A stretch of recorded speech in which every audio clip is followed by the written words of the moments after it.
welcome. Here we are again to another episode of Tell Me a Story.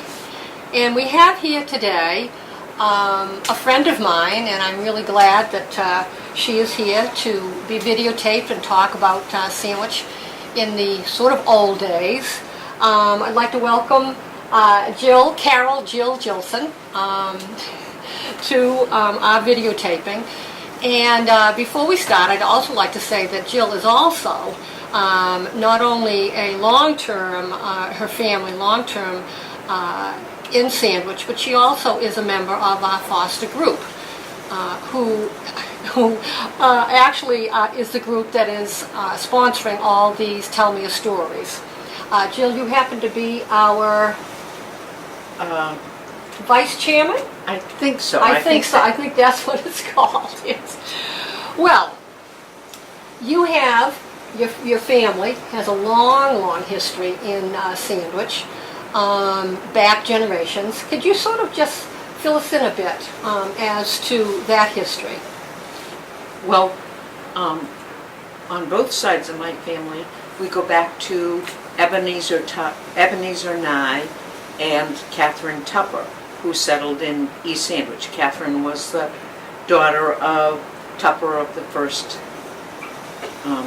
10 men from Sawdust who came from Sandwich. My mother's family settled in Bourne, which at that time was part of Sandwich. Mm-hmm. And she goes back to one of the sons of Ebenezer Nye. And my father's family goes back to one of the daughters of Ebenezer Nye, Ebenezer and Catherine. And the Carltons, my father's mother was a Carlton, left the Cape for a while, went to Vermont, and then came back in my great-great-grandfather's time again. Now, what year are we talking about? Say your great-great-grandfather. My great-great-grandfather bought one of the wing farms in about 1880, I believe. Okay, so that gives us a frame of reference. Right, down in East Sandwich. As far as my mother's family is concerned, there are still descendants. She was a handy, and there are still descendants of the handies over in Pocasset. In fact, my grandfather, her father, was the last of the 7 children in his family to be born in Sandwich.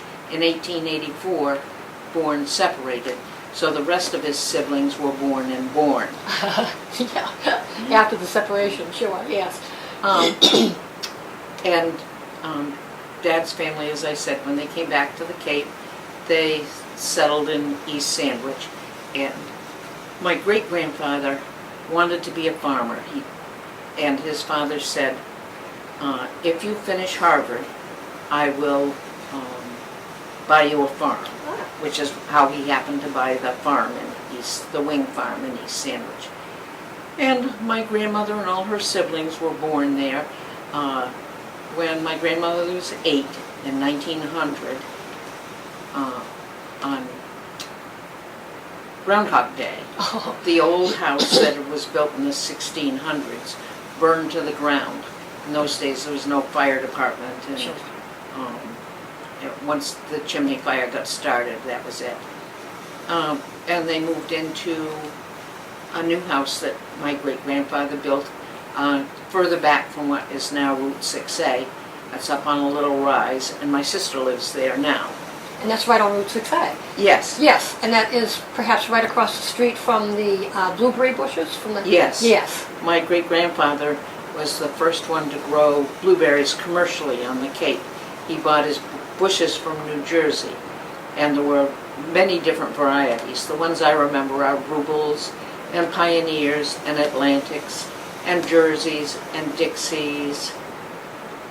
And there were several others that I remember. And he grew all those species? He grew those kinds. Mm-hmm. The Pioneers were my favorite. They had almost a spicy taste to them. And I know people think that cultivated blueberries have no taste.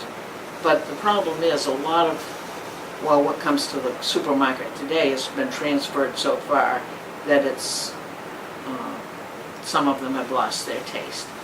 We can get good ones from New Jersey these days, but when the early ones come in from Chile and those places, they're pretty bad. The other thing is, people that don't know what they're doing, that go into the conservation area where some of the blueberry bushes are, pick them before they're ripe, and then they're worse than tasteless. They're kind of sour and bad.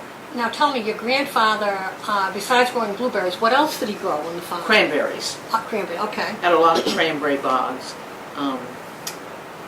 Bud Canning has a lot of them now. Oh, okay.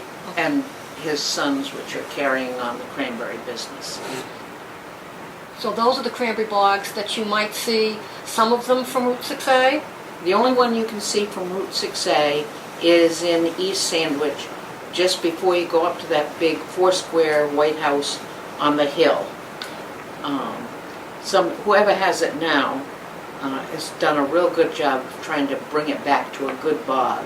He's planted some new varieties there and built up the bulb places, and just generally is doing a good job. Yeah, that's a really attractive one. It looks like it's well kept, yes. Yes. Yeah. The rest of them are off 6A, some of them down at Meadow Springs Farms. There's one off Spring Hill. I don't think that one ever belonged to my great-grandfather, but the ones down off Meadow Springs Farm were my great-grandfather's. And so, your father, as I understand it, really wanted to be a farmer also. Right. Yes. He went to Harvard, and then World War II came along, and when he came home, he wanted to be a farmer as well. But at that point, farming was at its nadir, I think, and he realized that he couldn't make any money at that. He tried a lot of various jobs, wasn't thrilled with any of them. The least of all was as a teacher at Bourne High School. Oh, that was the least that he cared for. Yes. He said he couldn't control the kids. Some of them brought firecrackers into the room one day, and my siblings and I could never understand how they dared to do those things, because my father spoke and we were afraid. Yeah. Not that he and was... yet, you ended up as a teacher, which we'll talk about, as a teacher for 40 years. Okay. But in any case, he didn't care for it. Right. And then the Korean War broke out. He went back into the service again. And when he came out, he went to work for Buzzards Bay National Bank over in Buzzards Bay and found his niche. And when Buzzards Bay National built a branch, their first branch in Sandwich, it's the bank that's now TD North, I believe. And he went to work there as branch manager, loan officer, and filler in as teller. And I still run into people who tell me, I wouldn't have had my first car, wouldn't have had my business, wouldn't have been able to buy my house if Jack Jillson hadn't been able to see my needs. And I'm one of them. Really? Yes. Yeah, I was a young woman and single woman, and he gave me my first mortgage for my first house back in the early 70s. Yes, yep. Now tell me about his... Excuse me. Oh, then he went to work for Sandwich Cooperative Bank. Yes. And was vice president and chief loan officer. Was that when did you go to Buzzards Bay or Sandwich? No, to Sandwich Coop. Yes, so yeah.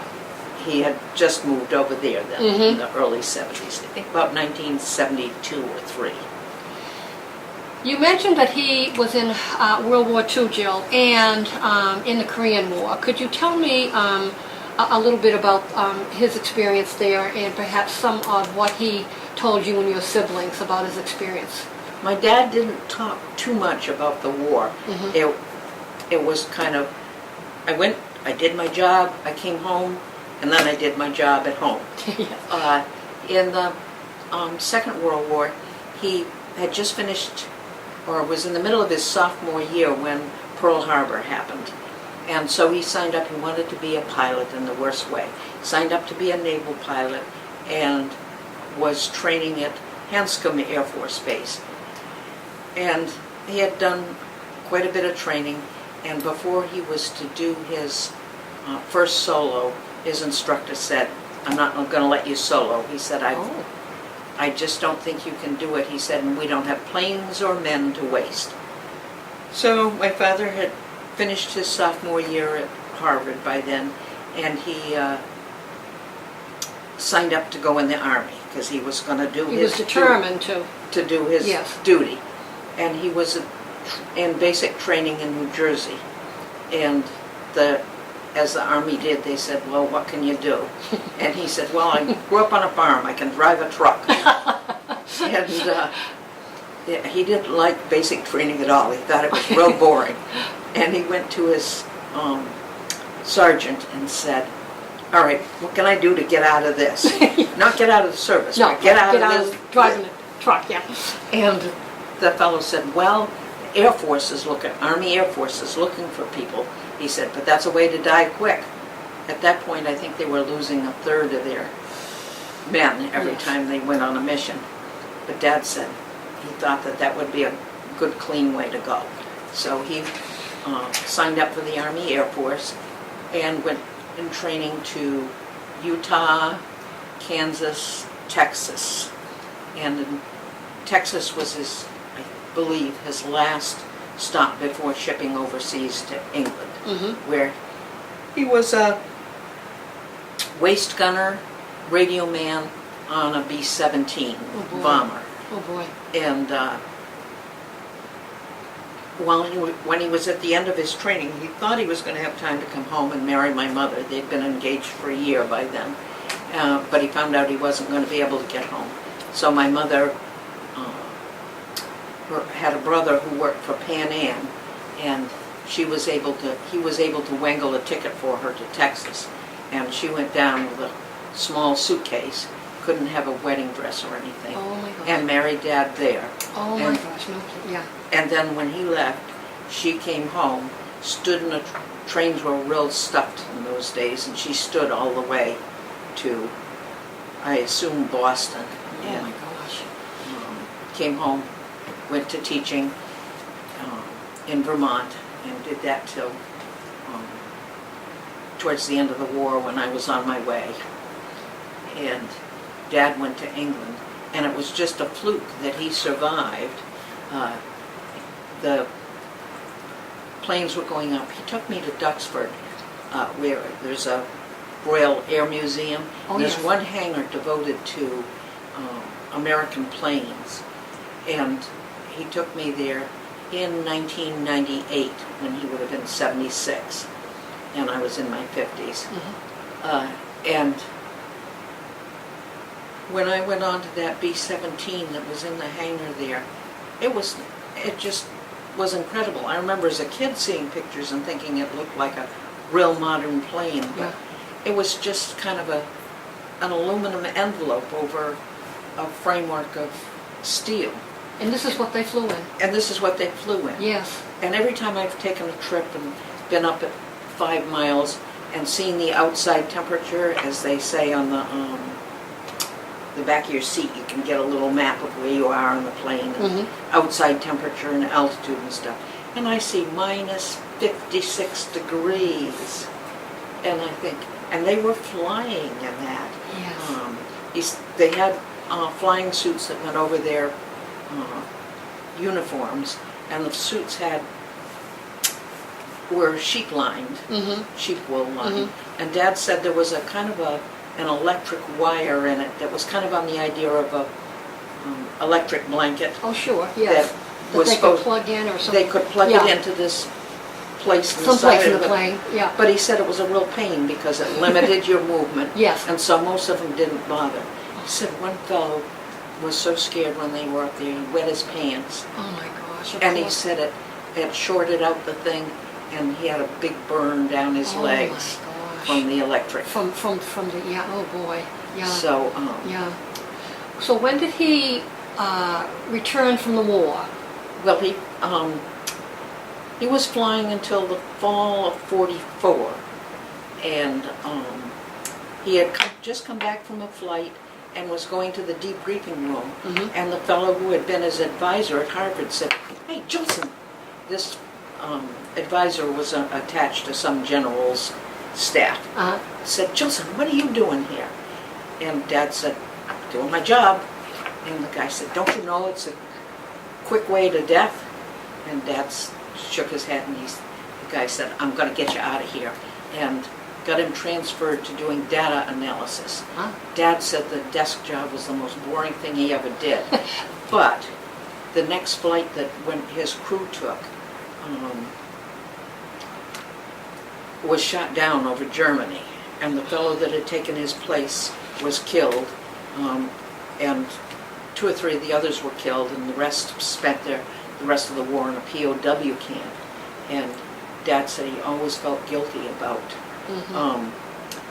surviving just on a fluke. On a whim, really. Yes. And he said he always felt he owed, and he did as much for his community as he could when he came home. He certainly did, yes. And that he went back to flying in January or February of '45. He said, but by that time it wasn't so bad because the Germans had run out of fuel for their fighter jets and were not putting up much opposition as when they flew in. And in March of '45, he was shipped back to Kentucky to do instruction. And my mother went down to join him, and that was the beginning of me. And he got out of the, in May, he was supposed to be shipped over to the Pacific Theater, the European theater. The war was over. Yes. E-Day had been. And he was due to be, and he said he was lined up on the tarmac in Washington, D.C., and some officer came out and he said, you, out of line. And just, Dad said he never ever found out what the criteria was. What the reason was, yes. Whether the guy just did every 5th person or what. And again, he was saved. He was able to get out of the service in August and went back to Harvard that fall. And Harvard was giving all the returning vets a year's credit for time overseas. So this was his senior year at Harvard. Your dad, I believe, lost his father very early in your dad's life. Yes. And that was the Carltons, the Carlton family, which is... actually, his father was Leroy Jillson. Okay, his father, and his mother... Married to Augusta Carlton. Carlton, yes. And again, it was after the service. Dad was almost 5. It was in 1926, Christmas Day. But Grandpa Roy had been overseas during the First World War, had an attack of appendicitis. They operated, but for some reason they didn't take out the appendix. But they told him that they had. And when he was home for Thanksgiving in 1926, he had terrible pains and was sick. Told my grandmother, if my appendix weren't out, I would be saying this is appendicitis. Yeah.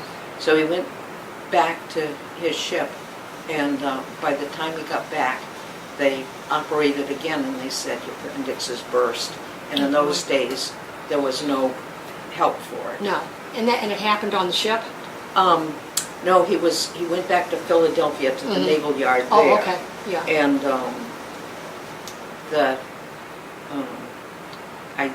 they operated on him there, and my grandmother was back in East Sandwich, went down to, got a telegram, went to Philadelphia, and she said when she went in, he said, Augie, I've had it. So your grandmother, Augusta Carlton Jillson, here she is with 2 small boys. Right. Your father and his son. Your uncle. Right, Uncle Carlton. Uncle Carlton. All by herself, in a sense. Right. She had family members, but can you talk a little about that? Dad's father's parents lived over on Old County Road, and her parents lived in the Carlton house on 6A. So Dad and his brother and mother spent half a year with each set of grandparents. Oh. Dad said it was to give the grandparents a break Yeah. with two little boys Sure. running around. Yeah. And both those houses did not have indoor plumbing or electricity or what have you.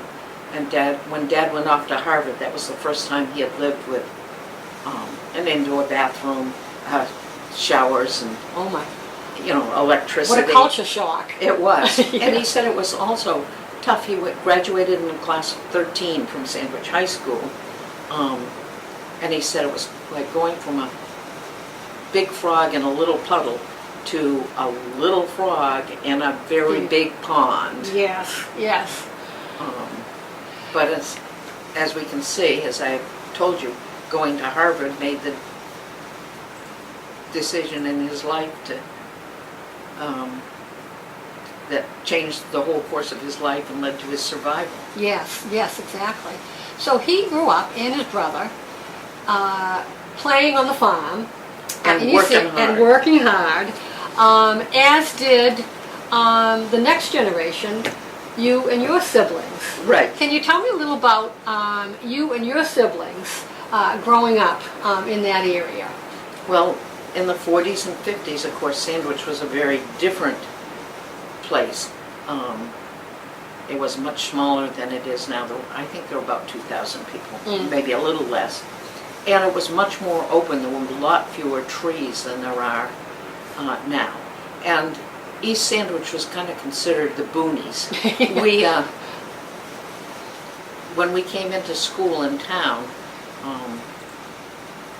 we were kind of the outsiders. The town kids had all grown up together and had played together since they were little.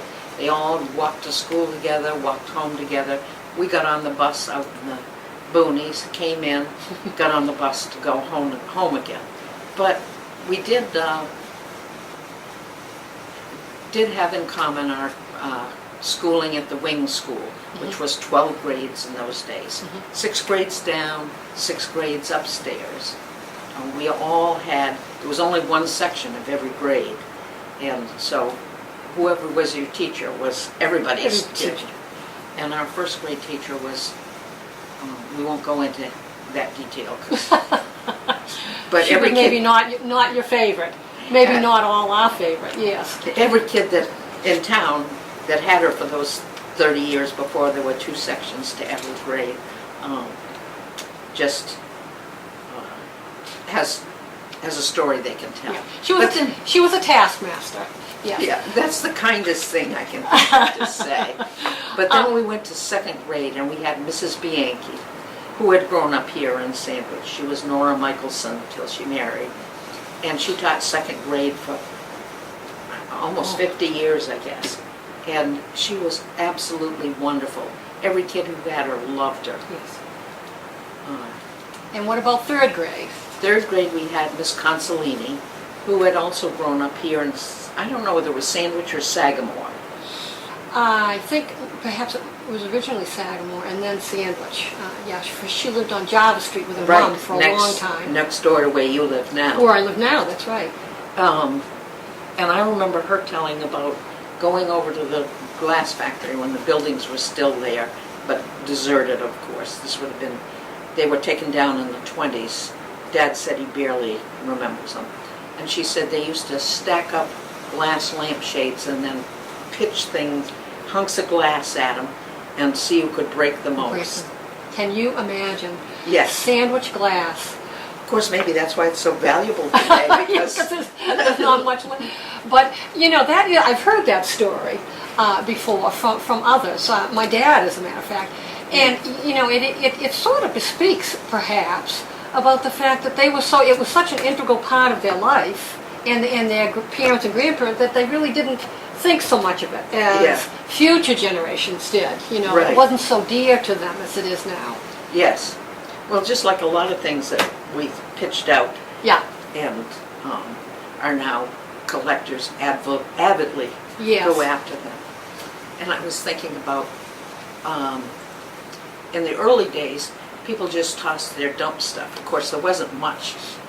Those of us in the country, they dumped it up in the woods somewhere. Yes, There dug a wasn't, hole and yeah, dumped it, yeah. but the dump in Sandwich was a big kettle hole.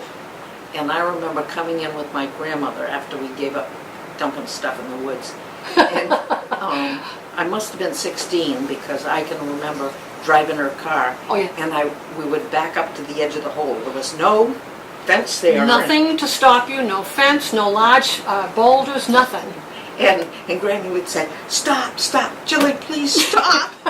And I loved to see how close you could get to scaring you. And then we would take our things and throw them over the edge down into the dump. And that was the days before they burned or covered the dump. Covered the dump. They burned it. And of course, the dump would always catch on fire. And when the fire whistle blew, in those days it was Yeah. a volunteer fire department, and the whistle in town blew so many times for whatever it was. Yeah. And it was, when it was 8, it was the dump. The dump. Yeah, yeah. We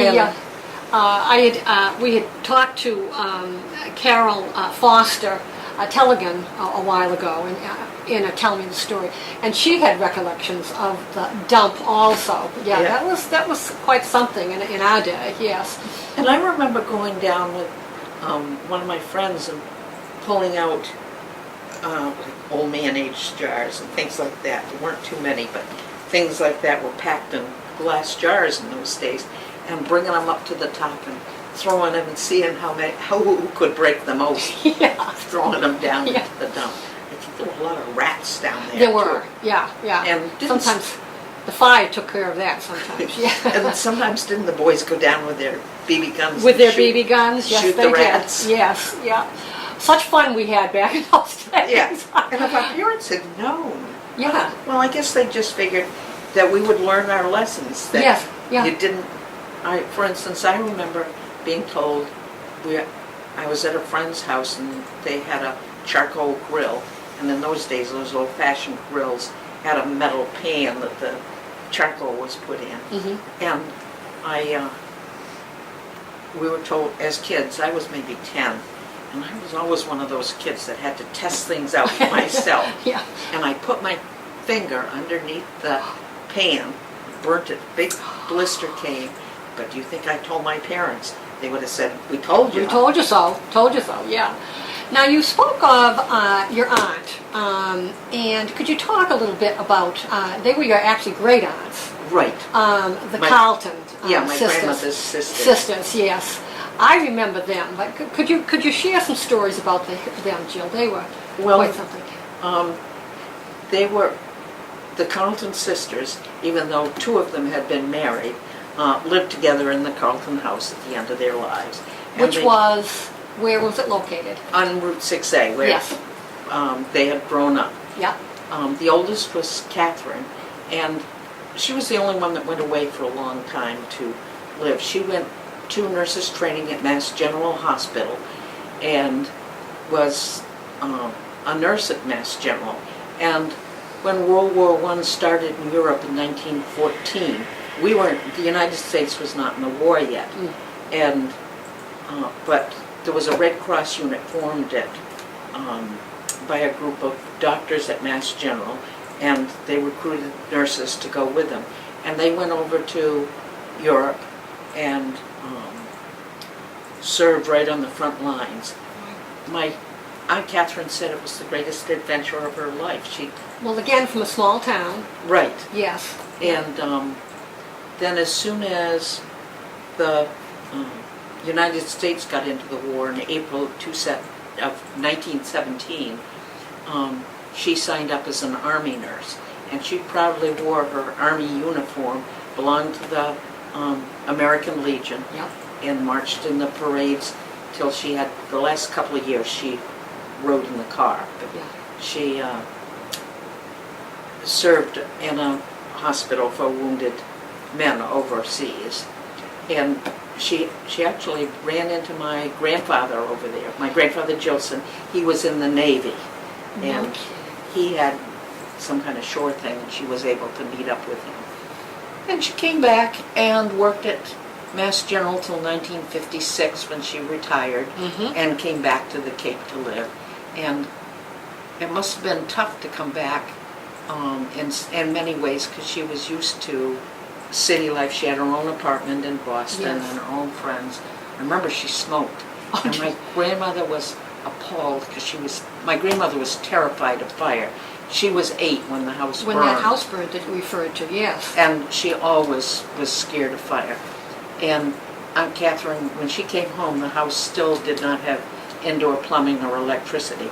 But And so this would have been in the 50s? Yes. 56? Wow, still not. And she said, I'm going to pay for putting those things in. My grandmother didn't like, she liked having the bathtub upstairs, but and I think she liked having running hot water, but she didn't like using the toilet. She said, you go upstairs and everybody knows where you're going. She said, you go out to the privy and you come in with a couple of sticks of wood or the laundry from the line. Nobody knows what you were doing. Oh, God. And she was past 100 when she was still using the privy. I don't know if at night she used the indoor facilities, but. Now, what about your other aunt? And Great aunt. Then the next, there was one more girl in between Aunt Catherine and Grammy, and she married a Bourne fellow, who was actually my mother's paternal uncle. So the cousins on that side were cousins to my dad and his brother, and cousins to my mother. But my parents weren't related. Sure. And so my parents had known each other for a long time because they often met at the Handy house. I was going to ask how they met. Now that explains it, sure, yes. And I didn't know her as well as I knew the ones that lived, of course, right near us that we saw every day. Then right after my grandmother, there was another girl, Aunt Annie, and my grandmother and Aunt Annie both went to Hyannis Normal School, which was Hyannis State Teachers College, and became teachers. Excuse me, about what year would that have been, Jill?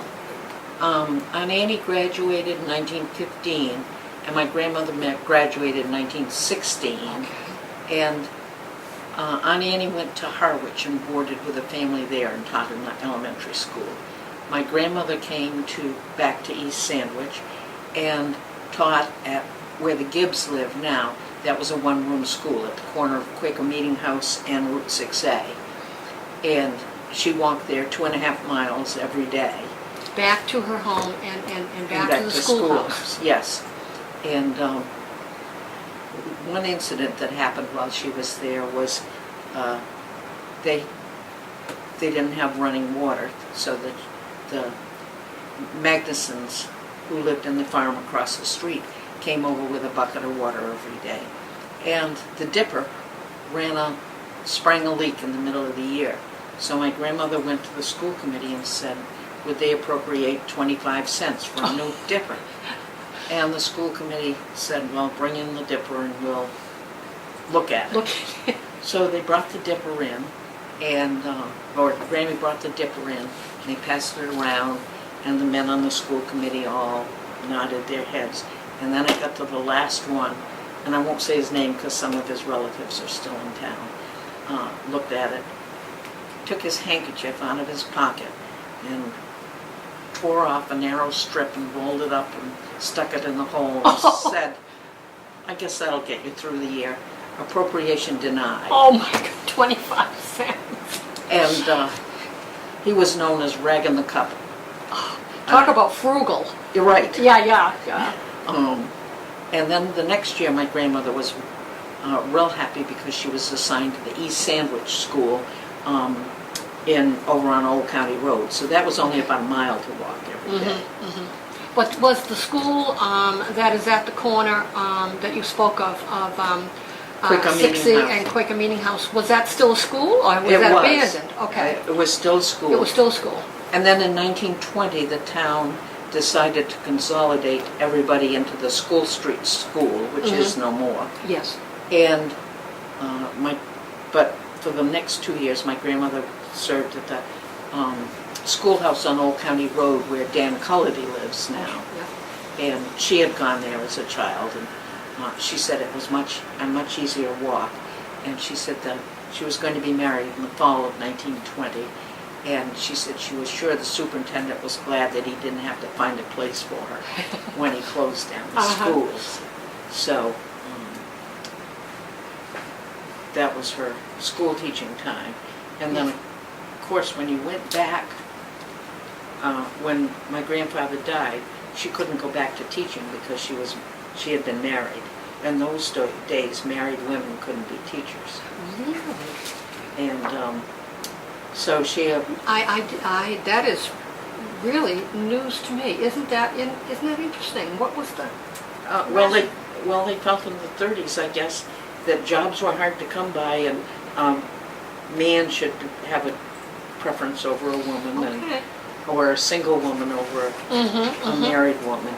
And so my grandmother had a pension of $35 a month from the Navy because my grandfather had died. Yes. Which was not enough to support the family. And she earned, I think, $3 a week, or maybe it was a month, as janitor at the Grange Hall. Oh, so that was her sort of her second job. Wow. Right. Yes. And of course, working on the family farm, she did get some from there. Now, being in in that area of town, did they ever work for Ida Putnam at the Greenbrier? No, they did work for, closer to home, Captain Hammond. Captain Robert Hammond, I believe, who had a house and a farm on the property that's now Riverview School. Oh, yes. And he experimented with all kinds of juices and things. And Grammy and her sisters worked there from time to time. I guess I better not say any more about working for him. Oh, okay. I guess he was a dirty old man. Oh, jeez. Okay. Maybe you need to edit that out. I don't know. So that was going on about the same time as the Greenbrier, though. Yes. They were doing the jellies and the sun-baked jelly. Sun-baked jellies, and this gentleman was doing fruit drinks. Right. Okay. And interesting.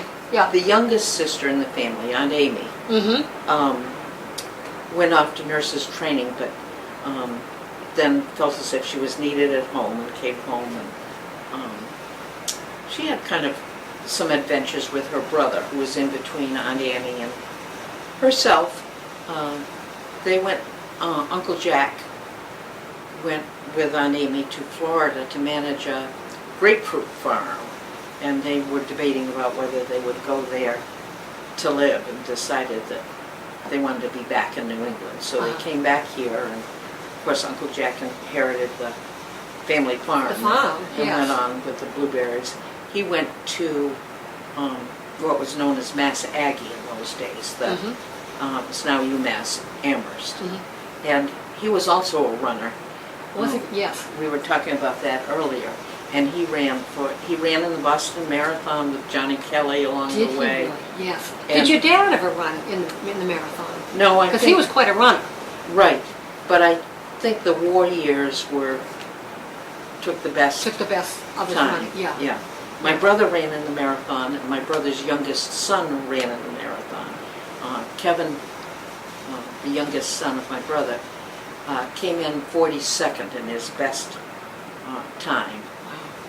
In 2 hours and 20 minutes, I think. Good for him, yeah. So, I mean, he's in Oregon now, so he'll be back next year, I hope. He's a doctor and doing a special fellowship out there. Good for him, yeah. Your father, though, ran just because he loved it, right. I would imagine, well into his what? At least his 70s, maybe even his early 80s. He was still playing tennis when he was 90, but he was playing doubles, he said. He didn't like that. But he was chopping wood and doing all kinds of physical activity. Up until?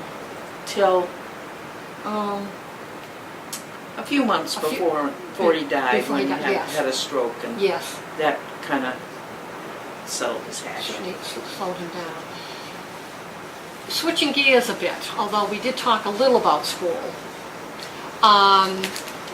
Can you talk about some of your memories with some of the pranks that perhaps the stories that you might have from going to HT Wing School with a graduating class of, what was it, 19? 19, Oh, yes. okay.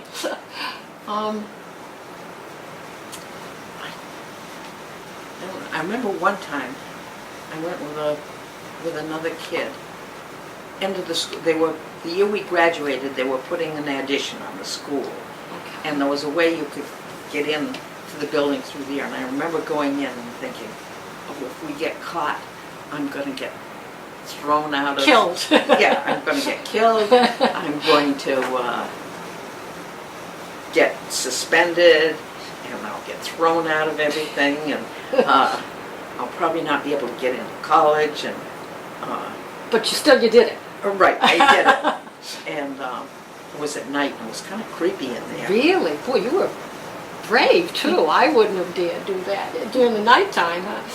Well, it was probably not very late. Yeah, but still darkish, yeah. Yeah. And I remember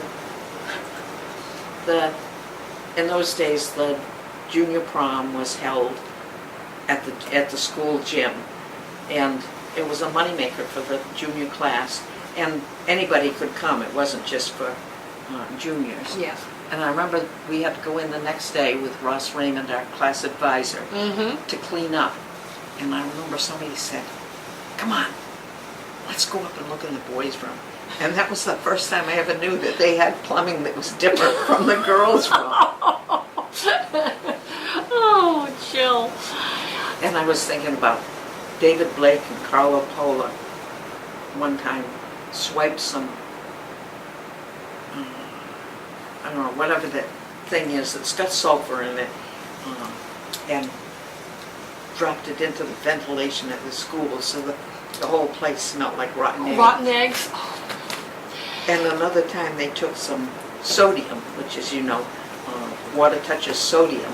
It's stored in some kind of other liquid to protect it. Yes. But if water touches sodium, it catches on fire. And they took a hunk of that, put it in one of the urinals in the boys' bathroom. And Mr. Raymond went down, and fortunately he saw it, and being a science man, he knew what it was, and got it out of there before anybody Really, peed on really? it. Oh my gosh. And came up, and I remember him saying to Carlo and David, "You idiots, don't you know you could have blown up all the pipes up here?" Yeah, we had, just as a full disclosure here, I should say that both Jill and I were in the same graduating class together. We went grades 1 to 12 right straight through. I have fond memories too, but we had the boys in our class, they were pretty rambunctious. They could we really did have some. Yeah, they could really think up some interesting things to do. Yes. Yeah. How about in terms of, you talked about the prom. I recall the high school, well, the school itself, really providing a lot of social activities, whatever, for us. Can you share with any memories on that? And sports teams. And sports teams, yeah. There was no such thing as cutting anybody off the team. If you went out for a sport, even though you might have, and I was a klutz, and I formed the bench for the basketball team, except when we were way ahead. And I remember one time, one of the girls, our uniforms were like dresses. They came down to our knees. They were a one-piece thing, and we had bloomers under. Bloomers, weren't they horrible? And one of the girls reached for a basketball, and her uniform tore. And she was so intense she didn't even realize it. And Mr. Zion, our coach, went out, time, and he said, "Take her up to the locker room and change." Change quick. And I came down with my own clothes on, but I got to still sit on the bench. And she went back on the floor And played. Yeah. Played her heart out. And we had the girls had the softball team. The boys had the field at the in back of the high school to practice and play on. And we had a field down on what was known as Casino Field. It was where Pheasant Lane is now today. Where the old casino used to be. Yes. Yes. And casino was not a gambling place. It was just a big hall where all kinds of town events took place. But on the other side of there was a fence, a split rail fence at the back of the outfield. And on the other side there were cows, and I think Susie Carlson had her horse there too. Man, she used to ride back there, yes. And the other teams were a little bit nervous about playing there because they were sure that cow was going to come over. Break through the fence, yeah. And I remember when we went down to practice, and I guess for games too, there were no locker rooms down there. So we changed at the high school, and then we either walked down or, this would never happen today, rode in the back of Claire Canning's pickup truck. Yes. Son rode with Mr. Zion in his car. Yep. And the rest of us piled in the back of the pickup truck. I believe that's illegal today. I would think so, yes, yeah. But yeah. nobody said anything in those days. No, you didn't think twice of it. Right, we did a lot of dangerous things. Yes, yeah. And speaking of Mr. Zion, he was the girls' coach for, what, 40 years? At least 40 years, yes. And he was a wonderful coach. He brought in winning teams for the girls, and he knew how to bring out the best in everybody. And even for klutzes like me, he was appreciative of our efforts. He was, yes. And the boys in those years didn't have such good teams. Remember The boys struggled. Yeah, that's a nice way of putting it. Yeah. I remember one poor game with Falmouth, and I think the Falmouth coach got chastised for it. They beat us something like 98-3. Oh, yeah. At the end of the game, there were only 3 players from the Sandwich team that had not fouled out and were out there playing their hearts out. But what are you going to do? Falmouth was considered one of the large schools in those days. Falmouth, Bourne, Barnstable, and Dennis Yarmouth were the large schools. Yeah. And we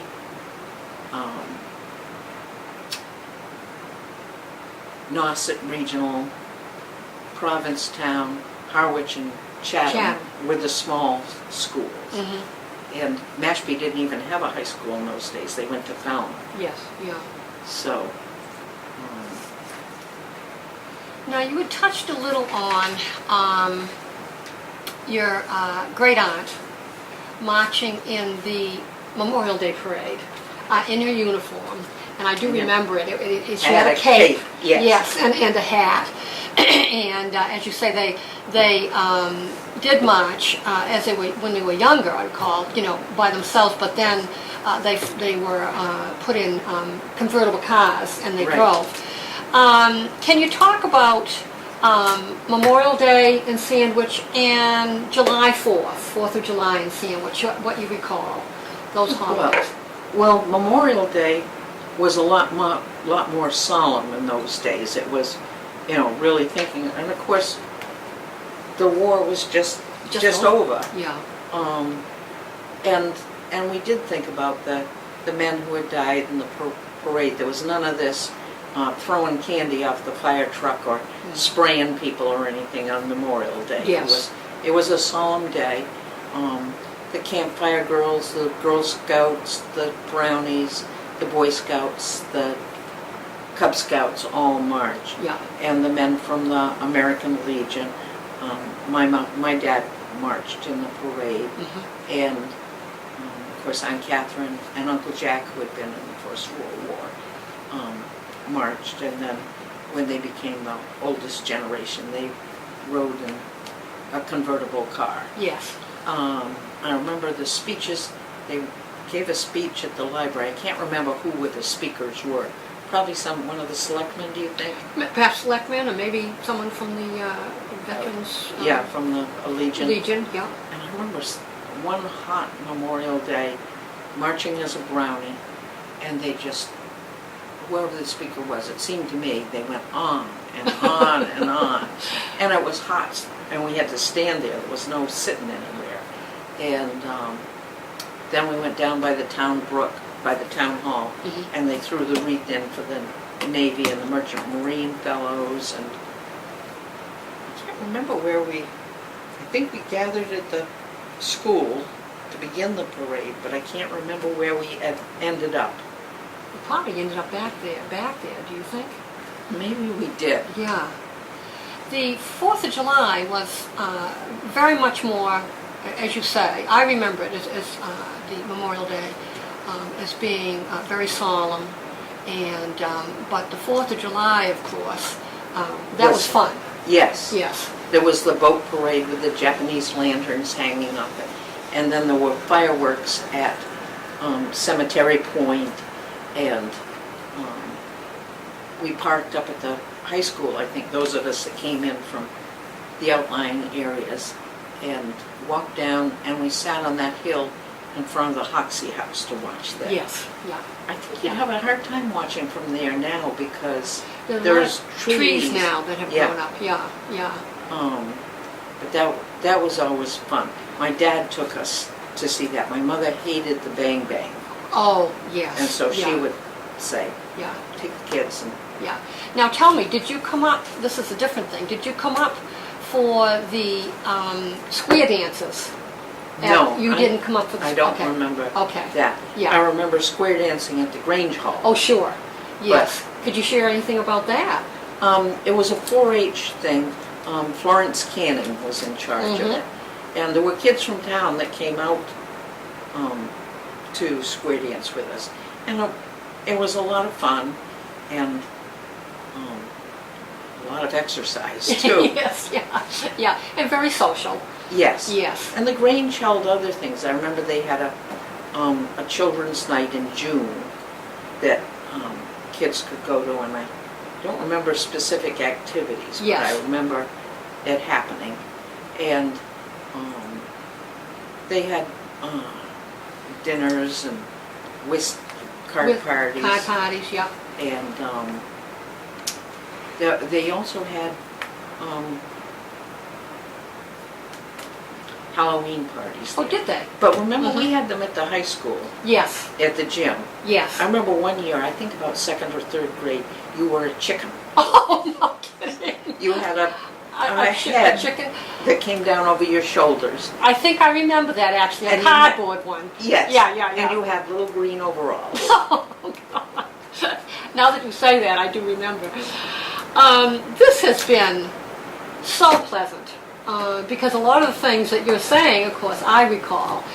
Before we end our conversation, is there anything that we haven't touched on that you'd like to talk about? I don't know. I watched the kids jumping off the Scorton River Bridge today. Yes. And we never did that. Yes. And I asked Barbara Gill if she had ever done it. Yes. She said no. And I don't know why we didn't, whether that one was too much for our parents. Too much, a little too dangerous or whatever, yeah. Or whether, also because it was fresh water, in those days polio was still a big thing. That's a good point, yes. And I never got to do it off the Scorton River Bridge. Not off the bridge, but also not off the boardwalk. Which You didn't go to the, well, see again, you were East Sandwich and... Yeah. And that was a rite of passage for the kids in town. It was. But a couple of years ago, I did it. A friend came You got up your courage, yeah? A friend came to visit me and she said, I'll do it if you'll do it. And I jumped off and that was one of the things I'm the proudest of. On your bucket list. Now, was this the Scorton Creek or this was the boardwalk? The boardwalk. And I remember getting out there and getting onto the little place where you jumped off and thinking, oh my, this is a lot further than I thought it was. What am I doing? Yes, but it was too complicated to get back. And there were wonderful kids there who said, instead of saying, oh lady, come on, get it over with, they were saying, you can do it, you can do it. And they were so encouraging. And I did it, and some man said, oh, that's neat that a 50-year-old can still do this. And I wanted to say, try 20 years more. More, yeah. Well, that was a nice compliment, though. Yeah. And I figure I don't need to do it again. No. And of course, I did it back then, but I don't think I'd try it now either. I'm not as brave as you, I don't think. Well, I still do these crazy things every once in a while. Like, Hi, here we are back again, and just chatting with Jill. We wanted to do a mini kind of talk with a couple things that we forgot to chat about. And so I'm going to turn this over to Jill. She has a few really cute stories about her dad, Jack Jillson. Yeah. My dad, Jack, was kind of could be a very serious kind of person. Of course, he was vice president at the bank, and he was a selectman at one point, and he was on the finance committee. I think there wasn't any committee that he didn't serve on along the way. But he was also, as a kid, he did lots of mischievous things. He tells about he and a couple other friends found a wagon at the dump that they kind of fixed up. It had no brakes on it. And they brought it over to Old County Road, and the whole gang would get at the top of the hill, the one that comes down towards the Grange Hall. And in those days it curved. You can see the old curve in the road if you drive over Old County Road. It's been straightened since. But they would drive that, get at the top, let that wagon go down the hill. Rosanna Cullity said one time my father's brother fell out and the wagon went over him. But he wasn't hurt. And so they just kept on doing that. Another time he and some of the fellows over there, I think Rosanna's brothers, Jack and Bob White, and Alfred Fish, who lived at the Nye House, were playing up near the railroad tracks, and the other boys said, "Who dares to lie on the tracks?" And so my father said, "Oh, of course I would." And there was a train coming, and he lay between the rails and let the train go over. He said he was kind of scared after it started over, but it was too late then. And he said trains went faster and were a lot longer in those days than they are now. So he had to lay in between the railroad tracks until that whole train went over him. Right. Yeah. I don't know what the engineer must have thought when he came around that curve at Cedarville Road, and because it takes a mile for a train to stop. To stop, yeah. So if he even saw him, perhaps he didn't, yeah. But he got off, and that legend is part of East Sandwich history now. Another time he and the fellows decided that they were going to, there was a girls' camp there, and they decided one of the privies would make a good clubhouse. So in the wintertime the camp was closed up. They went over to the camp with a wagon. Excuse me just for a second. Now, where was this camp? Somewhere on Old County Road. Okay. Probably about where is it Jacob's Village? Oh, sure. In that area. It was all kind of woodsy. And Ruthie Fish, Alfred's younger sister, she became Russ Raymond's wife, decided she needed to go, so she zipped into the very one that they had their eye on. They tipped it over, put it in the wagon with her on it, and she was screaming. And they met Alfred's grandfather on the road as they were coming back, and he said, "Who's in there?" "Oh, nobody, Grandpa." And what do you think you're doing? "Well, we're making a clubhouse." And he said, "I don't think that's a good idea. Let's just take that let out whoever's in there out and take it back to where it goes and set it up again." Oh my gosh. And here's the poor lady, Ruth Fish. Right. Yeah. She was Dad's age. She was in his class in high school. Yeah. So. Oh my gosh, such pranks. Right. Yeah. One time in high school, he told about, Dad had this joke, and he was still using it in his old age, I should say. where you took a pie plate or a can and you blacked the bottom of it with a candle so there was all this soot on it. Mm-hmm. And then you would say to somebody, I'm going to hypnotize you. And of course, everybody was, in those days, there wasn't a whole lot to amuse people. So he said to the principal of the high school, will you let me hypnotize you? And he held out, I think it was a can that he had, and he said, now you need to rub the bottom of the can, just keep rubbing and look in my eyes and you will be hypnotized. Now take your hand and rub it on your face. And of course that blacked the guy's face. And when he realized that he'd been had, the principal laughed. And Oh, did he really? Okay. yes, Dad said teachers and principals were stricter then, but he took it in good spirits. That was Owen Kiernan, and he went on to be one of the commissioners of education in Massachusetts. Yes, Mr. Kiernan, yes, yeah. And there were lots of things to do when you weren't working. Dad had help in the cranberry bogs, and of course sanding the bogs in the wintertime was a big thing. And they had a truck on the farm, but it wasn't a dump truck, so you had to fill it by hand. He said it took something like 1,700 shovelfuls to fill the truck, and he and his friend would do that, but they got the privilege then of driving the truck over to one of the bogs. And then of course they had to reverse the process and take the sand out at the bog. Dad said one time they were working with his uncle, and he was working at one part of the bank where that just caved in on him. And Dad said they were so scared that day because they couldn't take their shovels to dig him out, and they were just going with their hands like a dog digging a hole. He said they got him out, but it was a scary... That was scary. They just as well perhaps wouldn't have been able to too, thank God, yeah. Yeah, if they hadn't been there, it would have been all... Yes. Another time there was a large Finnish settlement in West Barnstable, which was closer actually to East Sandwich than the town of Sandwich. And Dad had a lot of the Finns came to Barnstable, to the Grange Hall, and some of them were in his scout troop. And he had seen how many of the Finns had saunas, so he and a couple of guys decided to build a sauna in the side of a hill in back of the grandparents' house.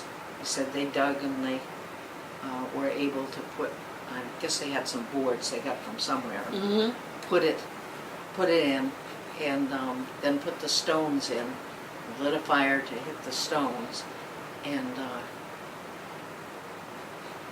they realized they had built the fire in the doorway of the thing. He said they peed on fire to put it out. Oh my God. Went jumping out through the door. Oh, that was, they they didn't plan that very well, did they? Right. No. And his first car, he was 12, got it for $3 from somebody who was going to put it in the dump. Had no tires. His uncle towed it home for him on its hubs. And his mother said to him, "Oh, Jackie, what are you doing? It's going to cost a fortune." But he said he managed to trade somebody some work or something for some tires for the car. And he had that car for 3 or 4 years. Of course, he could just drive it around the farm because... But that farm was pretty big, so he was able to drive. And up hills and down hills. Yep. And, I still remember when it was up in the woods, it had been abandoned when we were growing up. But we used to love to go up and it was just a rotting, rusting hulk then. But we'd go up and pretend you're driving. And he said in those days, in the 30s, you could mix kerosene, which was cheaper than gasoline. It was like a nickel a gallon instead of 10 cents a gallon. Oh, yeah. And you mixed in the kerosene after you got the car started, and that stretched out the gasoline to save you some money. Yeah, you can go a little further. Right, yeah, right. Probably not too much further, but a little further. Yeah, far enough. Yeah. And he tells about how, I 1937 Ford, I think his mother had. And up on the road, after you come over the Sagamore Bridge into Bourne, and I think he called it the Bourndale Road. It's now that road, the main road on the other side of the canal. He said he got that old Ford up to 100 miles an hour one time going down that hill. Really? Oh my gosh. He said that had a powerful engine. He was a daredevil. He was. Yes. Yeah. Yeah. Oh. Well, I want to thank you, Jill. You're welcome. This has been such a pleasure. I do want to tell people again that this is a project that, that Foster, and that stands for the Friends of the Sandwich Town Archives, is doing. Just want to give a plug for the archives too. Deb Rich, who is our archivist, is here every day, except the days that the library's closed. And she's more than willing and pleased to help anyone that wants to come and do any kind of researching or investigating about Sandwich or your relatives. Thank you for joining us, and goodbye for now.